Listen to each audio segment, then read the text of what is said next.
Assalamualaikum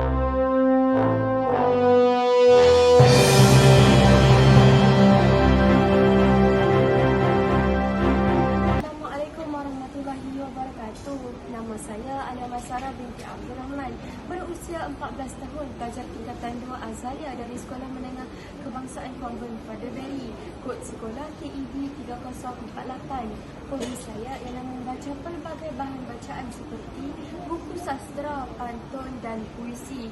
Ingin berkongsi sebuah buku yang bertajuk Selagi Ada Kasih karya Kin Abdul Latif.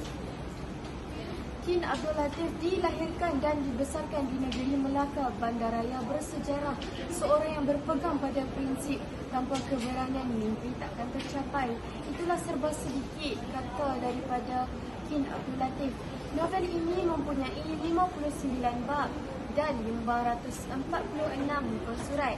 Novel ini berharga RM26 di Sabah dan Sarawak, manakala RM23 sahaja di Semenanjung. Novel ini diterbit oleh Aksara Aira Media Sendirian Berhad, dicetak oleh Mihas Grafik Sendirian Berhad. Watak utama cerita ini ialah Dania dan Tengku Ryan, Tan Sri Tengku Rashidan. Watak sampingan pula Sherry, Adam, Puan Zaitun, Samad, Encik Rahmat, Makiah dan ramai lagi. Cerita ini mengisahkan tentang seorang gadis yang bernama Dania.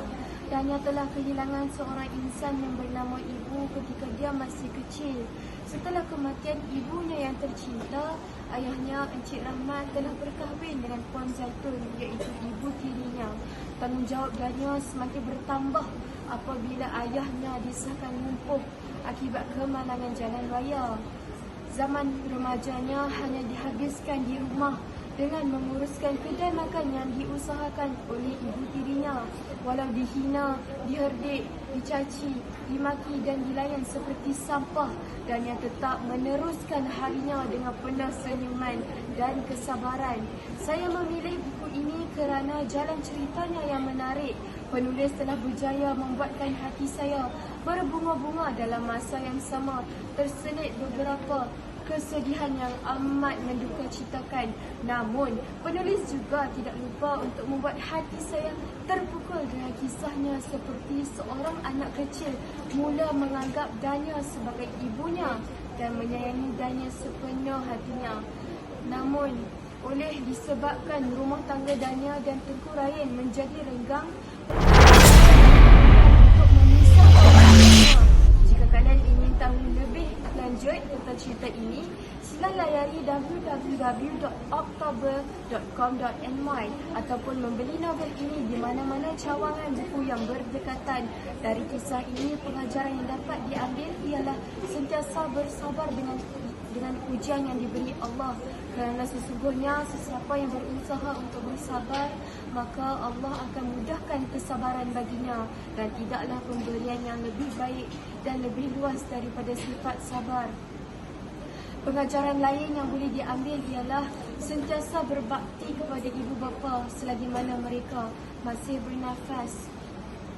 Ada cerita tentang seorang lelaki datang bertanya kepada Rasulullah, "Ya Rasulullah, aku ingin berperang, maka aku ingin meminta nasihatmu." Lalu beliau bertanya, "Kamu masih punya ibu?"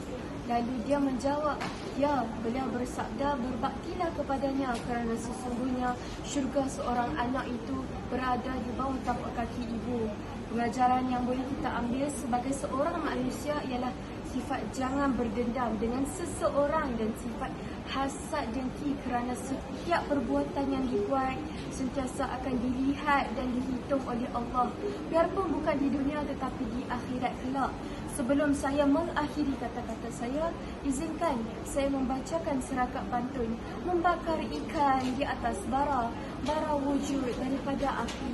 Terima kasih ingin dikata, semoga kita berjumpa lagi. Bismillahirrahmanirrahim. Sekian, terima kasih.